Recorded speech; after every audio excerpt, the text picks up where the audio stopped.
नमस्कार। कृषि से जुड़ी महत्वपूर्ण जानकारी लेकर आपके द्वार हम लाए हैं पूसा समाचार। पूसा समाचार के इस अंक में मैं डॉक्टर शालिनी गौर रुद्रा, वैज्ञानिक खाद्य विज्ञान एवं फसलोत्तर प्रौद्योगिकी संभाग, एवं मैं डॉक्टर विशाल सोमवंशी, प्रधान वैज्ञानिक सूत्रकृमि विज्ञान संभाग संस्थान की ओर से सभी दर्शकों का हार्दिक स्वागत करते हैं। आज हम दर्शकों को गेहूं में उप सतह टपक सिंचाई यानी सब सरफेस ड्रिप इरिगेशन एवं मिर्च में फसल प्रबंधन की तकनीकी जानकारी देंगे। पूसा समाचार के माध्यम से विभिन्न प्रदेशों से किसान भाई लगातार अपनी समस्याएं हमारे व्हाट्सएप नंबर 9560297502 पर भेज रहे हैं, जिसका समाधान हम पूसा व्हाट्सएप सलाह सेगमेंट में आपसे साझा करेंगे। और अंत में होगी मौसम खबर। कृषि विस्तार के साथ जल की बढ़ती मांग एक प्रमुख समस्या है। खेती में जल उपयोग दक्षता बढ़ाने हेतु सब सरफेस ड्रिप इरिगेशन या उप सतही टपक सिंचाई एक उत्तम विकल्प है। बिल्कुल, इस आधुनिक तकनीक से पोषक तत्वों को सीधा पौधों की जड़ों में पहुंचाया जा सकता है, जिससे उर्वरक उपयोग दक्षता भी बढ़ती है। इससे किस प्रकार स्थापित किया जाए एवं इसके क्या लाभ हैं, बता रहे हैं हमारे विशेषज्ञ डॉक्टर अंचल दास। जब हम फसलों में सिंचाई की बात करते हैं तो उसमें हमें मुख्य रूप से 3 चीज़ों का ध्यान रखना पड़ता है: जल की मात्रा, इरिगेशन या सिंचाई देने का समय, और तीसरी चीज़ जो बहुत महत्वपूर्ण है वो है सिंचाई की विधि। अभी हम जो सिंचाई जिस तरीके से जनरली करते हैं, जो फार्मर के खेत में प्रचलित हैं, वो जैसे क्यारी बना के सिंचाई करना, वाटर स्ट्रिप इरिगेशन देना या फरो सिंचाई करना, इन तीनों चारों जो सतही इरिगेशन की जो किस्में हैं, जो सिंचाई की जो तरीके हैं, इसमें जल की उपयोग दक्षता बहुत कम है। साथ ही में जो पोषक तत्व हैं उनका जो डिस्ट्रीब्यूशन है अक्रॉस द फील्ड वो सही से नहीं होता है। पोषक तत्व और जल या सिंचाई जल की दक्षता बढ़ाने के लिए हमारे पास सब सरफेस ड्रिप फर्टिगेशन सिस्टम एक ऐसा विकल्प है जिससे ये दोनों बढ़ सकते हैं। तो सब सरफेस ड्रिप फर्टिगेशन सिस्टम को अगर हम हिंदी में कहें तो वो अधोसतही टपक सिंचाई एवं फर्टिगेशन सिस्टम, ये एक ऐसा सिस्टम है जिससे हम जल और पोषक तत्व सीधे तौर से पौधों की जड़ों तक पहुंचाते हैं। पौधों की जड़ों तक पहुंचाने के लिए हम छिद्र युक्त और ड्रिप युक्त ट्यूबें होती हैं, उसके द्वारा हम जल और पोषक तत्व दोनों पौधे की जड़ तक पहुंचा देते हैं डायरेक्टली, और जिससे जो जल की क्षति या पोषक तत्वों की क्षति, उर्वरकों की क्षति नहीं होती है। और इस विधि से सिंचाई करने से ऊपर की सतह, ज़मीन की ऊपर की सतह वो सूखी रहती है, जिसकी वजह से खरपतवार या अन्य बीमारियों का जो प्रकोप है वो भी कम होता है। जनरली हम जो सतही इरिगेशन के जो तरीके हैं, जो विधियाँ हैं, उसमें हम 5 से 6 सेंटीमीटर पानी पर सिंचाई लगाते हैं। 5 से 6 सेंटीमीटर का मतलब 5 से 6 लाख लीटर पानी हम प्रति सिंचाई खेत में लगाते हैं, वो चाहे गेहूं हो या मक्का हो या धान हो। तो ये जो पानी है इसकी ये मात्रा बहुत अधिक है, लेकिन अगर हम ड्रिप इरिगेशन से पानी लगाएं तो इसकी जो मात्रा है बहुत कम हो सकती है। तो जिस खेत में हम लोग खड़े हैं, इस खेत में हमने सब surface drip fertigation system install किया हुआ है। ये ICR से NASF प्रोजेक्ट के तहत किया गया है, IRI में। ये 1 हेक्टेयर एरिया में सब सरफेस ड्रिप फर्टिगेशन सिस्टम हमने इंस्टॉल किया है। 1 एकड़ एरिया डायरेक्ट सीडेड धान और गेहूं सिस्टम के लिए किया है, और दूसरा मक्का गेहूं सिस्टम के लिए किया गया है। एक ट्यूब से दूसरे ट्यूब की जो दूरी है वो 45 सेंटीमीटर है, और ड्रिप से ड्रिप की जो दूरी है, जो उन ट्यूबों में छिद्र हैं, उन छिद्रों की जो दूरी है वो 30 सेंटीमीटर रखी गई है, 30 सेंटीमीटर रखी गई है। और ये दो जो लेटरल ट्यूब्स हैं ये ज़मीन की ऊपरी सतह से निचली सतह में 20 सेंटीमीटर पर इनको स्थापित किया गया है। इसके जो सिस्टम के जो मुख्य कंपोनेंट्स हैं, जो इसके मुख्य घटक हैं, वो हैं, एक तो हमारे पास ट्यूबवेल होना चाहिए, वाटर का सोर्स होना चाहिए। दूसरा, उसके बाद हमारे पास पानी स्टोर करने के लिए टैंक चाहिए। टैंक के बाद फिल्टर सिस्टम, उसके बाद एक फर्टिगेशन टैंक की ज़रूरत पड़ती है, वेंचुरी की ज़रूरत पड़ती है, और साथ में इसके आगे हमने मेन पाइप्स लगाते हैं, फिर उसके बाद सब मेन पाइप लगाते हैं, और उसके बाद हम इसमें लेटरल बिछाते हैं। तो इस सिस्टम को लगाने के लिए हमने सबसे पहले जो हमारी लेटरल्स थी उसको भूमि की सतह पर स्थापित किया। उसके बाद सिस्टम को चला के देखा। जब हमने देखा कि ये सिस्टम बड़े अच्छे तरीके से काम कर रहा है, उसमें बराबर पानी जितना चाहिए उतना निकल रहा है ड्रिपर से, तो उसके बाद हमने कल्टीवेटर, ट्रैक्टर ड्राउन कल्टीवेटर से पहले उसमें लाइनें खोदी। उसके बाद कसोला से उन लाइनों को हमने खोद के उसकी मिट्टी बाहर निकाल के उसके बाद फिर हमने ये लेटल जो है 20 सेंटीमीटर नीचे ज़मीन में उसको स्थापित कर दिया। जो हमारी खरीफ की जो फसलें हैं अक्टूबर नवंबर में हार्वेस्ट होती हैं और हमें रबी की फसल लगाने के लिए बहुत कम समय मिलता है। तो किसान जनरली उसमें पलेवा करते हैं और पलेवा करने के बाद खेत जो है हमारा 10 से 15 दिन ले लेता है बेहतर कंडीशन आने में। तो हमारा 10 से 15 दिन का नुकसान हो जाता है, हमारी फसलें लेट हो जाती हैं। लेकिन अगर हमने सब सरफेस ड्रिप फर्टिगेशन सिस्टम लगाया है तो बुवाई के तुरंत बाद हम उसमें सिंचाई कर सकते हैं। आप सूखे में से बुवाई कर दें, उसके बाद ये ड्रिप सिस्टम से हल्की सिंचाई कर दें, कोई उसमें दुष्प्रभाव नहीं पड़ेगा और फसल की जो बिजाई का जो अंकुरण है वो अच्छे से होगा, फसल भी अच्छे से होगी। प्रति हेक्टर इस सिस्टम की जो लागत है 1.5 से 2 लाख तक आ जाती है। जो हमारा नॉर्मल ड्रिप इरिगेशन सिस्टम है या टपक सिंचाई सिस्टम है उससे सब सरफेस ड्रिप फर्टिगेशन सिस्टम में 50,000 की लागत ज़्यादा आती है। सबसे बड़ा फ़ायदा तो ये है इसमें जो हमारा भूजल है उसका जो दोहन है वो कम हो जाता है और जल की उपयोग दक्षता बढ़ जाएगी। साथ ही में जल की जो सेविंग है तकरीबन 50 से 70% तक देखी गई है। उसके साथ ही जो पोषक तत्व हैं अगर हम डायरेक्टली फर्टिगेशन सिस्टम से जड़ में ही पहुंचा रहे हैं तो उसकी उपयोग दक्षता भी बढ़ जाती है, तकरीबन हम आधी मात्रा उसमें सेव कर सकते हैं। तो कुल मिला के हम ये कह सकते हैं कि जो हमारे किसान भाई हैं सब सरफेस ड्रिप इरिगेशन में जो खर्चा लगता है जो मैंने बताया 1.5 से 2 लाख तक, वो 3 साल के अंदर अंदर उसमें रिकवर कर लेते हैं। किसान भाइयों के लिए इसमें सब्सिडी का प्रावधान है।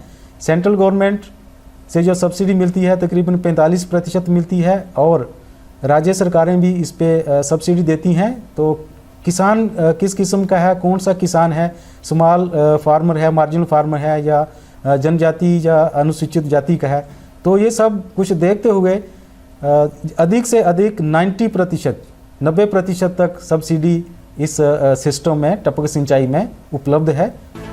मिर्च खरीफ एवं रबी दोनों ही मौसम की एक मुख्य फसल है।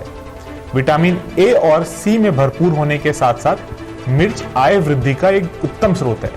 जो किसान भाई गर्मियों में मिर्च की खेती कर रहे हैं उन्हें अच्छी उपज हेतु किन समसामयिक क्रियाओं का ध्यान रखना चाहिए, इसकी विस्तृत जानकारी दे रही हैं पूसा संस्थान की विशेषज्ञ doctor Arpita Srivastava. Leaf curl मिर्च में काफ़ी बड़ी बीमारी आज के समय में पाई गई है। इसको जो है हिंदी में पर्ण कुंचन या मरोड़िया बीमारी के नाम पे भी किसान भाई जानते हैं। तो ये बीमारी एक तरह के विषाणु से फैलती है जो सफ़ेद मक्खी द्वारा फैलाई जाती है और ये सफ़ेद मक्खियाँ ही इस विषाणु को फैलाती हैं जिसके कारण ये रोग होता है। इसके लिए किसान भाई क्या करें कि वो जो है अपने पौधों को नर्सरी को 400 मेश साइज के नेट के अंदर ही ले। इससे क्या है कि सफ़ेद मक्खी अंदर ना घुस पाएंगी और विषाणु से पौधों को बचाया जा सके।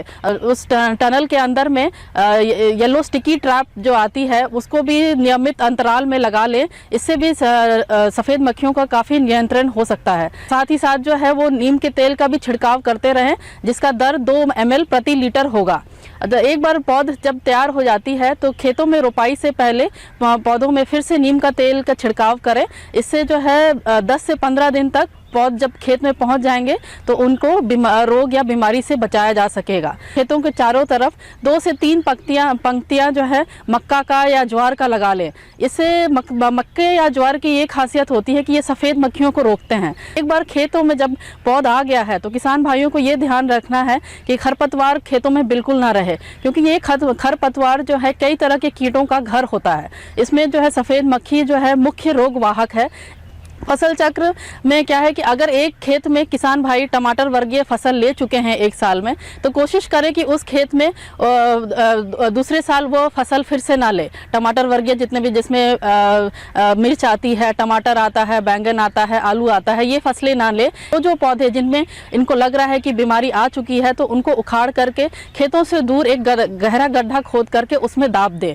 इसमें कई सारी रासायनिक दवाइयाँ आज के दिन में मौजूद हैं, जैसे है डाई डाइमेथोएट है, ये लिक्विड में आता है, तो 2 ml प्रति लीटर के दर से छिड़काव करें। फिर डाइफेंथ्योरॉन जिसका दर है 0.5 ग्राम प्रति लीटर के दर से छिड़काव कर सकते हैं। लेकिन एक चीज़ का ध्यान किसान भाइयों को रखना है कि जब भी इनका छिड़काव करें तो बदल बदल के करें, एक ही दवाई का छिड़काव लगातार ना करें। साथ ही नीम का तेल भी मिला सकते हैं दवाइयों के साथ, तो नीम के तेल का जो दर रहेगा वो 5 ml प्रति लीटर होगा। अगर आप प्रतिरोधक जो किस्में जो लगा रहे हैं वो रोग प्रतिरोधक किस्में हों, जिसमें से हमारे संस्थान से एक किस्म है पूसा सदाबहार, इसमें काफ़ी हद तक रोग को रोकने की क्षमता होती है। इस समय एक और कीट जो सबसे ज़्यादा प्रचलित है वो माहू है, जिसको अंग्रेजी में थ्रिप्स बोलते हैं। ये एक तरह के दूसरे विषाणु को फैलाती है जिसको टॉस्पोवायरस बोलते हैं। तो इसमें भी जो है पत्तियों में कड़ापन आना, पत्तियां मुड़ना, ये सब बीमारियां देखी जा सकती हैं।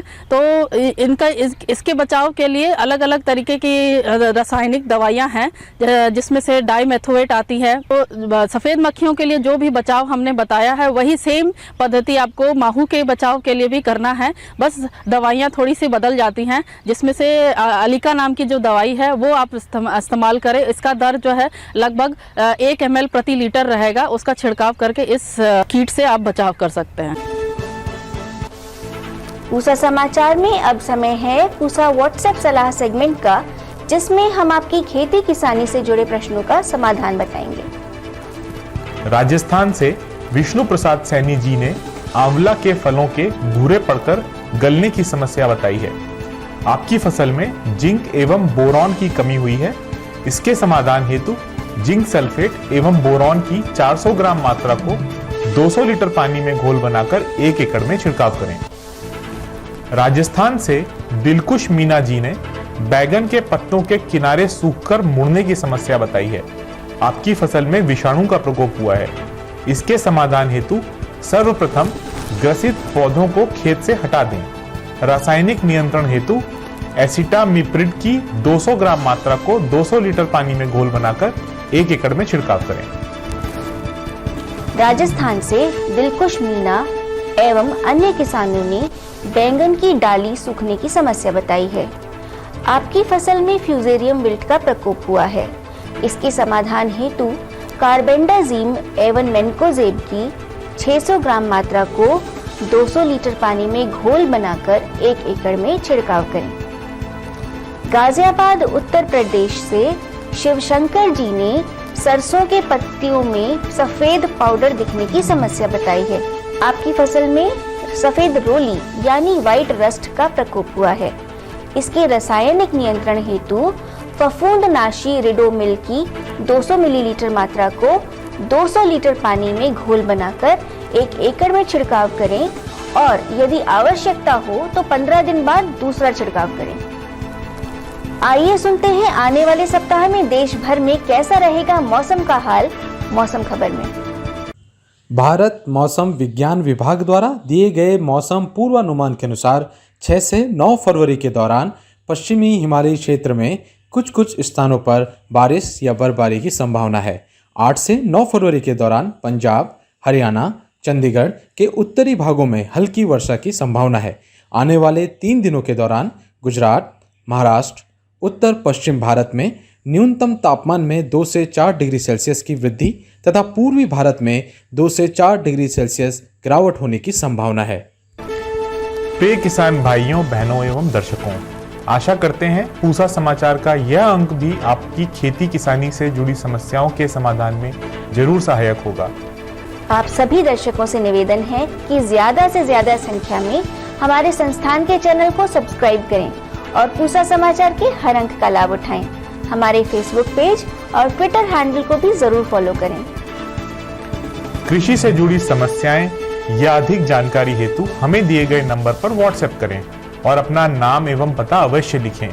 आपके सुझावों और प्रतिक्रियाओं का हमें हमेशा इंतजार रहता है। कृषि की दिशा में यदि लाने हो नवाचार तो देखते रहिए हमारा साप्ताहिक कार्यक्रम पूसा समाचार। कुछ नए विषयों पर नई जानकारी लेकर हम फिर हाजिर होंगे अगले शनिवार। तब तक के लिए दीजिए इजाजत। नमस्कार।